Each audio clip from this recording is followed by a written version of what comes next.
हिरवीगार मोकळी जागा, एकदम चौकोनी प्लॉट आणि किंमत ती तर एकदम आकर्षक.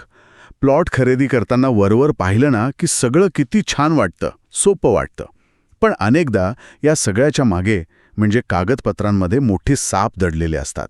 आणि इथेच अनेक जण नकळतपणे फसतात. अगदी खरंय. लाखो रुपयांची म्हणजे आयुष्यभराची गुंतवणूक असते ती, आणि एका चुकीच्या कागदामुळे किंवा छोट्याशा दुर्लक्षामुळे सगळं पाण्यात जाऊ शकतं. हो, अनेकांचे पैसे चुकीच्या जमिनीमध्ये अडकतात आणि मग काय वर्षानुवर्षे फक्त कोर्ट कचेऱ्या आणि मनस्ताप. बरोबर.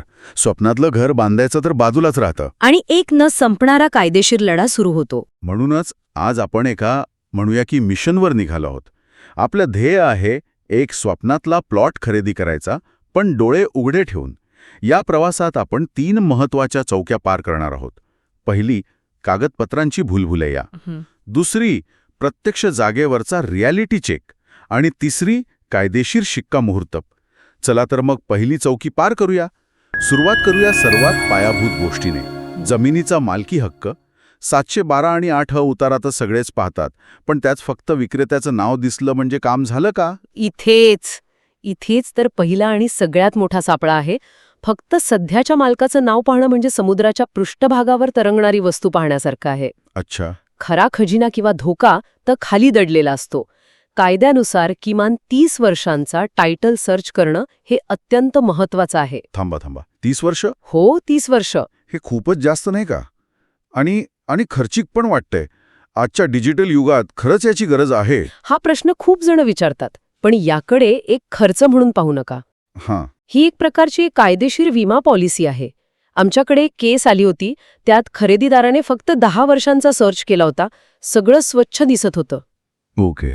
पण 15 वर्षांपूर्वी त्या जमिनीवर एका कुटुंबात वाटणीवरून मोठा वाद झाला होता आणि तो कागदोपत्री नोंद होता. अरे देवा. खरेदीनंतर त्या कुटुंबाचे लांबचे वारसदार हक्क सांगायला आले आणि शेवटी त्या खरेदीदाराला ती जमीन गमवावी लागली. बापरे. त्यामुळे 30 वर्ष हा फक्त नियम नाही, ते तुमच्या गुंतवणुकीचं एक सुरक्षा कवच आहे. वा. म्हणजे भूतकाळ तपासल्याशिवाय आपण भविष्य सुरक्षित करू शकत नाही. बरं, आणि जर एकापेक्षा जास्त सहमालक असतील तर? किंवा समजा विक्रेत्याने पॉवर ऑफ अटर्नी दिली असेल, म्हणजे समजा 4 भाऊ मालक आहेत आणि एक अमेरिकेत असतो. हां, अगदी व्यावहारिक प्रश्न आहे आणि हे खूप होतं. जर अनेक सहमालक असतील तर खरेदी खतावर प्रत्येकाची सही असणं कायदेशीररित्या बंधनकारक आहे. प्रत्येकाची. हो. एक भाऊ सही करतोय, बाकीच्यांची हरकत नाही, या तोंडी आश्वासनावर कधीच विसंबू नका. तो व्यवहार 100% अवैध ठरू शकतो. अच्छा. आणि तुमचा तो अमेरिकेतल्या भावाचा मुद्दा, त्यासाठीच पॉवर ऑफ अटॉर्नी किंवा पीओए असते. पण इथेही एक मेख आहे. काय? ती पीओए रजिस्टर्ड आहे की नाही हे तपासणं अत्यंत गरजेचं आहे.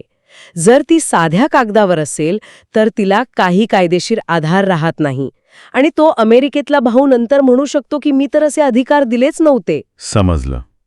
मालकी हक्क स्पष्ट झाला, पण नुसती मालकी असून काय उपयोग जर आपण त्यावर आपल्याला हवं ते बांधकामच करू शकलो नाही तर?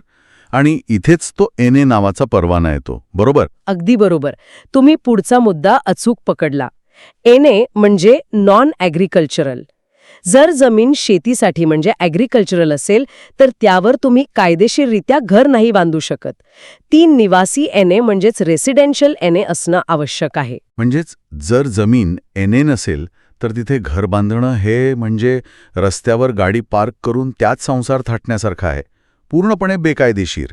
कधीही कारवाई होऊ शकते. तुम्ही एकदम सोपं करून सांगितलं.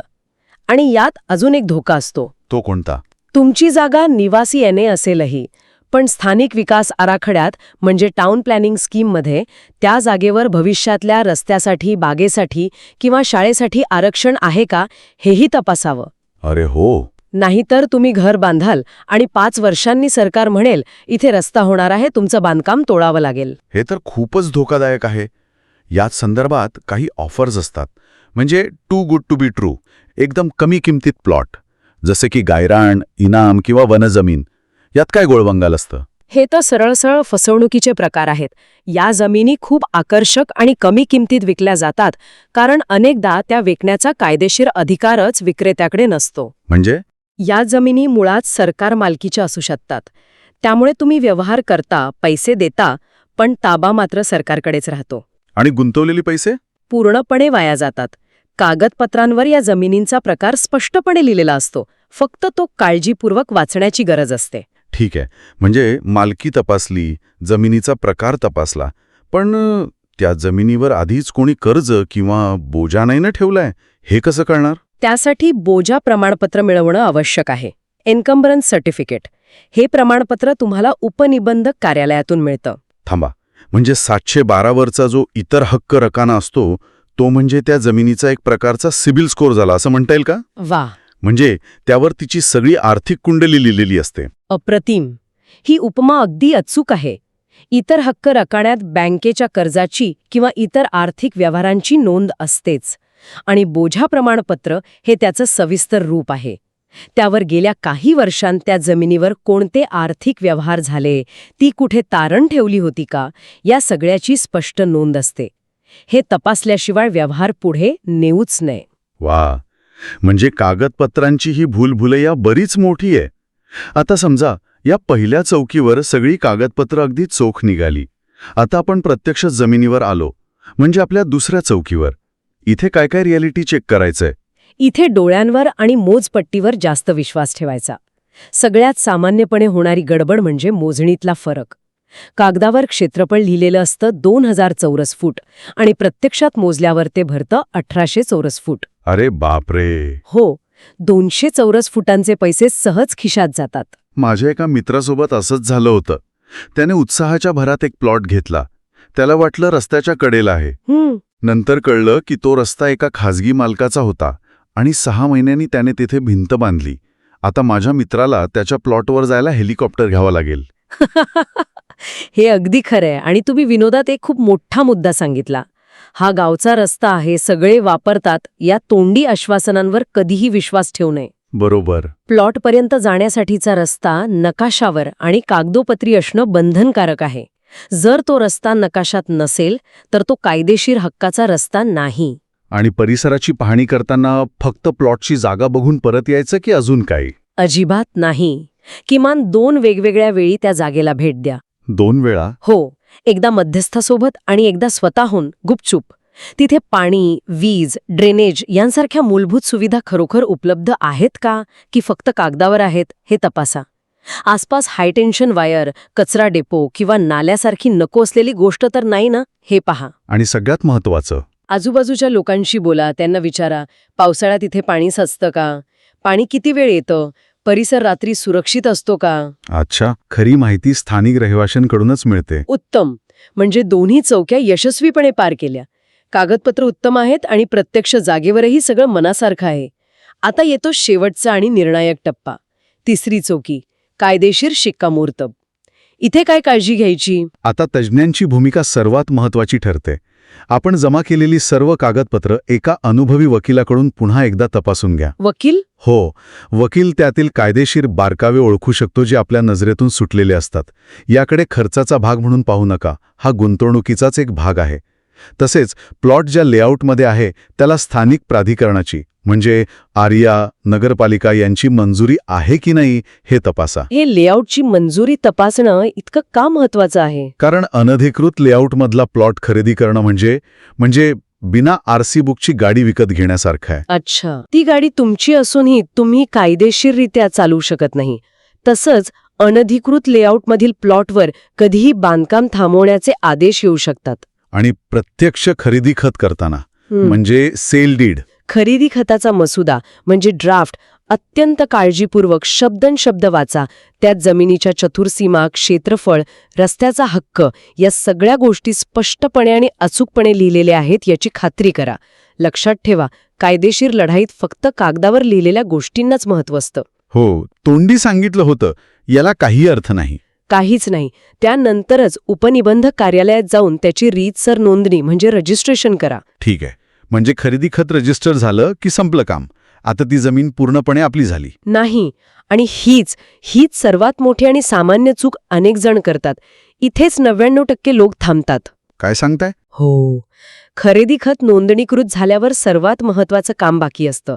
ते म्हणजे लगेच तलाठी कार्यालयात जाऊन त्याची नोंद करून घेणं आणि 712 उतारा किंवा प्रॉपर्टी कार्डवर आपलं नाव लावून घेणं. या प्रक्रियेला फेरफार किंवा म्युटेशन म्हणतात. म्हणजे रजिस्टर्ड खरेदी खत करून सुद्धा फसवणूक होऊ शकते. हा तर खूप मोठा धोका आहे जो अनेकांना माहितीच नसेल. अगदी.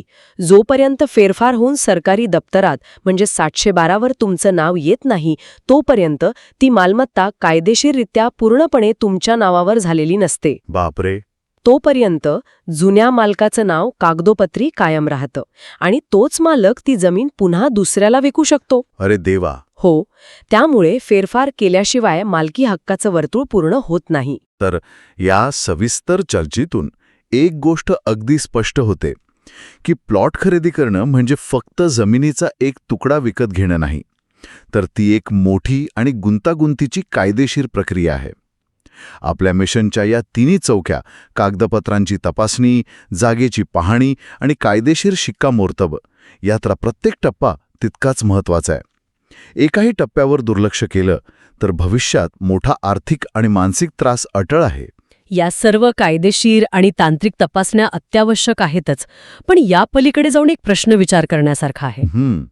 भविष्यात जसे जमिनीचे रेकॉर्ड्स अधिकाधिक डिजिटल आणि ऑनलाईन होत आहेत, तेव्हा या तपासणीच्या प्रक्रियेतील कोणता टप्पा सर्वात सोपा होईल आणि त्याचवेळी कोणता नवीन सायबर धोका निर्माण होऊ शकतो? अच्छा. उदाहरणार्थ, डिजिटल रेकॉर्ड्समध्ये हॅकिंग करून फेरफार करणं किंवा बनावट ऑनलाईन कागदपत्र तयार करून फसवणूक करणं हे शक्य होईल का, यावर विचार करायला हवा.